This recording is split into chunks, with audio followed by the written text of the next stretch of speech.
क्या वास्तव में जबड़ा छोड़ने वाला दृश्य होना बहुत अच्छा नहीं होगा? खिड़कियों की तरह सीधे अंतरिक्ष में देख रहे हैं। खैर, यह आपके अपने स्वयं के ब्रह्मांडीय गगनचुंबी इमारत के निर्माण का समय है। अंतरिक्ष में पहुंचने वाली इमारत के निर्माण में क्या लगेगा? आप अपने पेंट हाउस को पानी और बिजली की आपूर्ति कैसे करेंगे? और अगर लिफ्ट काम करना बंद कर दे तो आप क्या करेंगे? कर्मन रेखा वो क्षेत्र है जिसे अक्सर पृथ्वी और बाहरी अंतरिक्ष के बीच की सीमा के रूप में माना जाता है। ये किनारा हमारे ग्रह की सतह से लगभग 100 किमी 62 मील ऊपर है। इस ऊंचाई पर रहते हुए आप अंतर्राष्ट्रीय अंतरिक्ष स्टेशन के रास्ते का 1/4 हिस्सा होंगे और आपका पेंट हाउस आज दुनिया की सबसे ऊंची इमारत बुर्ज खलीफा से 100 गुना ऊंचा होगा। दुबई में ये गगनचुंबी इमारत 830 मीटर 2722 फीट की ऊंचाई तक पहुंचती है। बुर्ज खलीफा के ऊपर से गिरने पर जमीन से टकराने में लगभग 20 सेकंड का समय लगेगा। तो ब्रह्मांडीय गगनचुंबी इमारत पर अपनी नई बालकनी पर सावधान रहें, क्योंकि उस ऊंचाई से गिरना आपकी मृत्यु के लिए बहुत लंबा होगा, या आप वायुमंडल में प्रवेश करने वाले उल्कापिंड की तरह जलेंगे। अब तक की सबसे ऊंची निर्माण परियोजना की योजना बनाना शुरू करने के लिए आपको ये ध्यान रखना होगा कि इसका आधार कितना बड़ा होना चाहिए। हमारी वर्तमान तकनीक से हम 4 किमी 2.4 मील जितना लंबा निर्माण कर सकते हैं। ये लगभग माउंट फूजी के समान आकार का है। इस तरह की एक अवधारणा गगनचुंबी इमारत को टोक्यो की बढ़ती आबादी के मुद्दों में मदद करने के लिए प्रस्तावित किया गया था। इसे खरबों में मूल्य टैग के साथ जाने के लिए 36 वर्ग किमी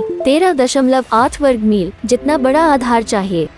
एक इमारत जो 8.8 किमी 5.4 मील लंबी है या माउंट एवरेस्ट की ऊंचाई है, उसे 4100 वर्ग किमी 1580 वर्ग मील के आधार की आवश्यकता होगी। ये जापान के टोक्यो शहर के आकार से 2 गुना है। आपको निश्चित रूप से अपने ब्रह्मांडीय टावर के आधार के लिए बहुत सारे भूमि क्षेत्र की आवश्यकता होगी, लेकिन अगर आपके पास अपनी जरूरत की सारी जमीन भी हो तो भी आपकी समस्याएं गहरी होंगी। वस्तुतः अंतरिक्ष तक पहुंचने वाला एक टावर इतना भारी होगा कि उसके नीचे की पृथ्वी भी उसे सहारा देने के लिए संघर्ष करेगी। ये क्रस्ट में एक खाई पैदा करेगा। सैकड़ों वर्षों में आपका टावर गहरा और गहरा डूब जाएगा। आपकी निर्माण सामग्री पर विचार करना एक और महत्वपूर्ण बात होगी। और एक और मुद्दा जो आप चलाएंगे वो ये है कि जिन सामग्रियों की आपको आवश्यकता होगी वे अभी तक मौजूद नहीं हो सकती हैं। आप कुछ ऐसा चाहते हैं जो उस पर खींचे जाने वाले सभी गुरुत्वाकर्षण बलों का सामना कर सके। एक विचार हीरे के समान कार्बन का एक उच्च तकनीक वाला रूप विकसित करना हो सकता है, लेकिन मजबूत,